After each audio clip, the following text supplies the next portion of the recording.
आपने computer parts में CPU का नाम तो सुना ही होगा, जो हमारे कंप्यूटर का ब्रेन होता है। इसके बिना हमारा कंप्यूटर एक खाली डिब्बे जैसा है। इसके अलावा हमारे कंप्यूटर में एक चिप और होती है जिसका नाम जीपीयू होता है, जिसके हमारे कंप्यूटर में एक अहम रोल है। बहुत लोग इन दोनों को एक ही मान लेते हैं या फिर उन लोगों को इनके बीच में डिफरेंस नहीं पता होता।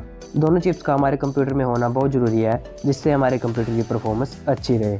तो चलिए सीपीयू और जीपीयू के बारे में डिटेल में बात करते हैं कि इनका हमारे कंप्यूटर में क्या क्या काम है और इन दोनों में क्या क्या डिफरेंस है। पहले बात करते हैं सीपीयू की। सीपीयू की full form central processing unit है, जिसको हम कंप्यूटर का ब्रेन भी बोल सकते हैं।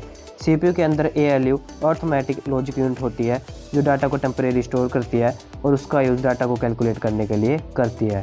सीपीयू ही हमारे कंप्यूटर के सभी पार्ट्स को कंट्रोल करता है और कंप्यूटर के जितने भी डाटा प्रोसेसिंग के काम होते हैं उसको सीपीयू करता है। सीपीयू हमारे कंप्यूटर के सभी पार्ट जैसे इनपुट, आउटपुट और मेमोरी को इंटरैक्ट करवाता है। सीपीयू 3 कंपोनेंट से मिलकर बनता है। फर्स्ट होता है मेमोरी और स्टोरेज यूनिट, दूसरा होता है कंट्रोल यूनिट और एक होता है एएलयू अर्थमेटिक लॉजिकल यूनिट। अब इनके बारे में थोड़ा डिटेल में समझते हैं। सबसे पहले बात करते हैं मेमोरी और स्टोरेज यूनिट की। इस यूनिट के अंदर हमारे कंप्यूटर का डाटा, इंस्ट्रक्शंस और रिजल्ट स्टोर होते हैं। ये यूनिट बाकी दूसरी यूनिट को डाटा और इन्फॉर्मेशन प्रोवाइड करवाती है। इसको हम internal storage unit, main memory, RAM ROM memory भी कहते हैं। इसका साइज इसकी स्पीड, पावर और कैपेसिटी पर डिपेंड करती है। ये प्रोसेसिंग के टाइम सभी डाटा और इंस्ट्रक्शंस को स्टोर करती है। दूसरी यूनिट है कंट्रोल यूनिट। ये कंप्यूटर के सभी पार्ट्स और ऑपरेशंस को कंट्रोल करती है, पर ये एक्चुअल डाटा प्रोसेस नहीं करती।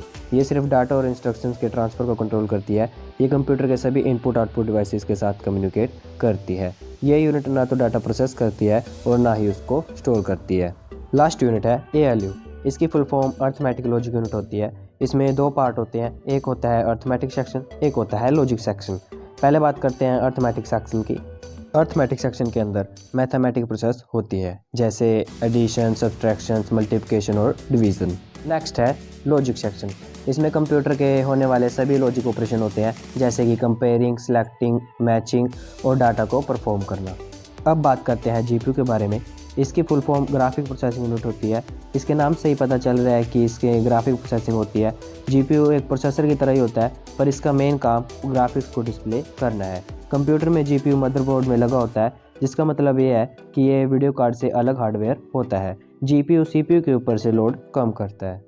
अब हम ये बात करते हैं कि जीपीयू काम कैसे करता है। जीपीयू का काम इमेजेस को डिस्प्ले करना है। इसके अंदर पैरेलल प्रोसेसिंग टेक्निक का यूज़ किया जाता है, जिसके कारण ये सीपीयू के मुकाबले में ज़्यादा इमेजेस को डिस्प्ले करता है।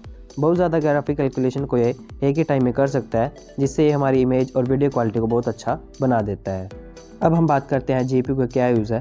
जीपीयू की सबसे ज़्यादा ज़रूरत गेमिंग पर्पज़ के लिए होती है, क्योंकि गेम्स के अंदर हाई ग्राफिक्स और 3D एनिमेशन का यूज़ होता है। गेमिंग की परफॉर्मेंस जीपीयू के कारण ही अच्छी होती है, जो सीपीयू नहीं कर सकता। अगर हम इमेज प्रोसेसिंग की बात करें तो सीपीयू में सीरियल प्रोसेसिंग होती है और जीपीयू के अंदर पैरेलल प्रोसेसिंग होती है। जीपीयू में पैरेलल कोर होते हैं, जिसके कारण इमेज प्रोसेसिंग का काम जीपीयू में सीपीयू के मुकाबले बहुत फास्ट होता है और हमें इमेज की क्वालिटी भी बहुत अच्छे देखने को मिलती है। अब हम बात करते हैं टाइप्स ऑफ ग्राफिक कार्ड की। सबसे पहले बात करते हैं इंटीग्रेटेड कार्ड की। इसमें हमारे प्रोसेसर के अंदर ये एक ग्राफिक कार्ड होता है, जिसको इंटीग्रेटेड ग्राफिक कार्ड कहा जाता है। ये ज़्यादातर स्टैंडर्ड लैपटॉप और कंप्यूटर में पहले से ही बिल्ट इन होता है, लेकिन इसको आसानी से अपग्रेड नहीं किया जा सकता। नेक्स्ट है PCI graphic card. PCI graphic card को कनेक्ट करने के लिए मदरबोर्ड पर एक पीसीआई स्लॉट का यूज़ होता है, लेकिन पीसीआई एक पुराना ग्राफिक कार्ड है जो आजकल आमतौर पर देखने को नहीं मिलता। ये पुराने मदरबोर्ड में मिलते थे। नेक्स्ट है पीसीआई एक्सप्रेस ग्राफिक कार्ड। ये अब तक का सबसे एडवांस ग्राफिक कार्ड है, जो मदरबोर्ड में पीसीआई ई स्लॉट से कनेक्ट होता है।